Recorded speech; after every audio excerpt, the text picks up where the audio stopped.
Alors l'échauffement en musculation, c'est un grand mystère. Hein. Personne ne sait exactement ce qu'il faut faire, pourquoi est-ce qu'il faut le faire, quand est-ce qu'il faut le faire et de quelle façon il faut le faire.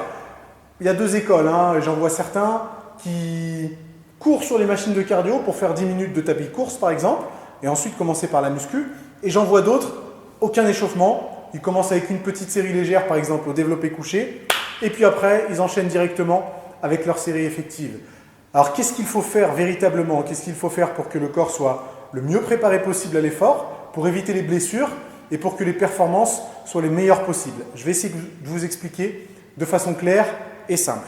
Alors il y a certaines études qui ont été menées justement sur le sujet et ces études démontrent que l'utilisation du cardio avant une séance de musculation n'avait aucun effet sur la prévention des blessures et sur l'amélioration des performances. Ça veut dire en clair que si vous faites du cardio, même d'une durée très courte, hein, que ce soit 5 minutes, 10 minutes ou 15 minutes, n'aura aucun effet sur la prévention des blessures et ne va pas forcément améliorer vos performances. Du coup, l'utilisation de ce genre de machine n'est pas forcément une bonne idée. Mais alors un bon échauffement, qu'est-ce que c'est? Un bon échauffement consiste à préparer les articulations et le muscle au travail de la séance. Donc par exemple, hein, vous allez faire une séance pectoraux. Vous avez bien sûr les pectoraux qui vont être mis à contribution, mais vous avez aussi l'articulation de l'épaule et l'articulation du coude. Du coup, il va falloir échauffer ces trois choses, le coude, l'épaule et le grand pectoral. Et pour ça, vous pouvez très bien utiliser des séries de développé couché avec une charge très très légère jusqu'à ce que les articulations soient lubrifiées, donc un risque de blessure réduit, et jusqu'à ce que le grand pectoral soit échauffé, activé, donc des performances plus intéressantes.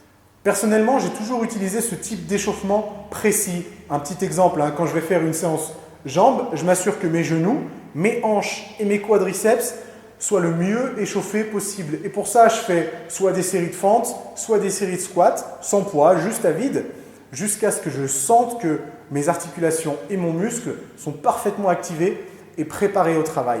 Attention, j'utilise aussi, en plus de ça, des séries légères pour mon premier exercice. Encore une fois, quand je fais une séance jambes, je vais faire cet échauffement en squat ou en fente sans poids. Puis, disons que je commence avec du squat avant, je vais augmenter le poids progressivement jusqu'à arriver à ma charge de travail. Ça va me prendre peut-être une dizaine ou une quinzaine de minutes, mais au moins je m'assure de prévenir les blessures, donc de réduire le risque de blessure, et d'être le plus préparé mentalement et physiquement à avoir de bonnes performances. Donc en résumé, pour votre échauffement, pas la peine de faire du cardio, mais ne soyez pas pressé non plus à commencer trop rapidement votre exercice de musculation. Prenez le temps de vous échauffer avec des exercices très légers et augmentez la charge progressivement jusqu'à arriver à votre charge de travail. Voilà, si vous avez aimé la vidéo, n'oubliez pas de la partager et de vous abonner à la chaîne.